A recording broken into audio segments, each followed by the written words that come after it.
Hello everyone, সবাই কেমন আছেন? আশা করি সবাই ভালো আছেন। তাই মুহূর্তে আমি চলে আসলাম সোনাবাড়িয়া মঠবাড়ি শ্যাম সুন্দর মন্দিরে, সাতক্ষীরা জেলা কলার উপজেলা সোনাবাড়িয়া নামক গ্রামে অবস্থিত। বাংলাদেশের একটি সৌন্দর্য প্রাচীন মন্দির। মন্দিরটি অবস্থিত সাতক্ষীরা সদর থেকে প্রায় 26 কিলোমিটার ও উপজেলা সদর থেকে 7 কিলোমিটার সোনাবাড়িয়া নামক গ্রামে অবস্থিত।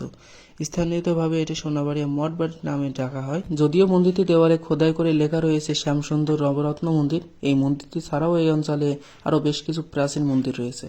এমনই এক প্রাচীন ঐতিহাসিক ধারণ সোনাবাড়িয়া মঠ মন্দির। প্রায় 60 ফুট উঁচু টেরাকোটা ফলক খনিত শ্যাম সুন্দর মন্দিরটি আজও দাঁড়িয়ে আছে প্রাচীন অপরূপ সৌন্দর্য নিয়ে।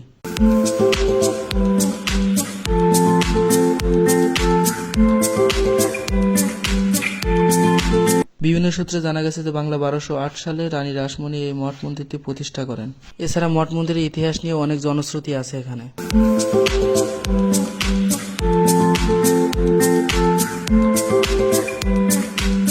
এছাড়া সোনাবাড়িয়ায় এক বেলগাছ তলায় রাতের আধারে মাটি ফুঁড়ে একাধিক শিব মূর্তি বের হয়।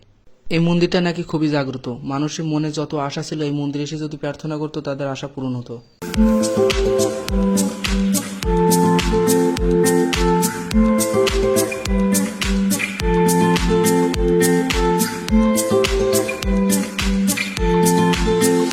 তো এটা হলো ভিতরে পাশ, ভিতরে যাইতে দিতেছে না, ভিতরে সদর রাস্তা বন্ধ। এই কারণে বাইরে থেকে যতটুকু দেখাতে পেরেছি আপনাদের ঠিক ততটুকুই দেখাচ্ছি।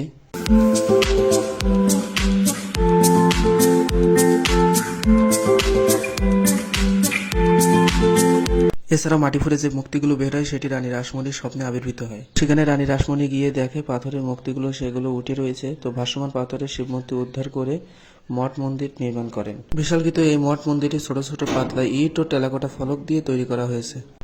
এই সবখানে নজর কাছে সুন্দর সুন্দর কারুকাজে আম, কাঁঠাল, নারিকেল, মেঘনি, সেগুন ও দেবদারু গাছের বাগান দিয়ে ঘেরা 50 একর জমির উপর অবস্থিত মন্দিরটি 20 ফুট দৈর্ঘ্য ও 15 ফুট চওড়া।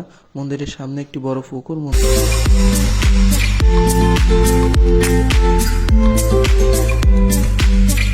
তো আমার পিছনে যে দরজাটি দেখছেন আপনারা, সেই দরজাটা হলো এই মন্দিরের সদর দরজা। এই দরজাটি বন্ধ করে দিয়েছে কারণ এর উপরে অনেক মানুষ অপকর্ম কাজ করতো, এই কারণে তারা বন্ধ করে দিতে বাধ্য হয়েছে। তো উপরে ওঠার ইচ্ছা ছিল, উঠতে পারি নাই, আপনাদের দেখানোর ইচ্ছা ছিল, আপনাদের দেখাতে পারি নাই, নিজের থেকে যতটুকু পারিছি দেখাই দিয়েছি আপনাদের। তো গাইজ, ভিডিওটা কার কার ভালো লেগেছে অবশ্যই কমেন্ট করে জানাবেন এবং শেয়ার করে অন্যকে দেখার সুযোগ করে দিবেন। ধন্যবাদ সবাইকে।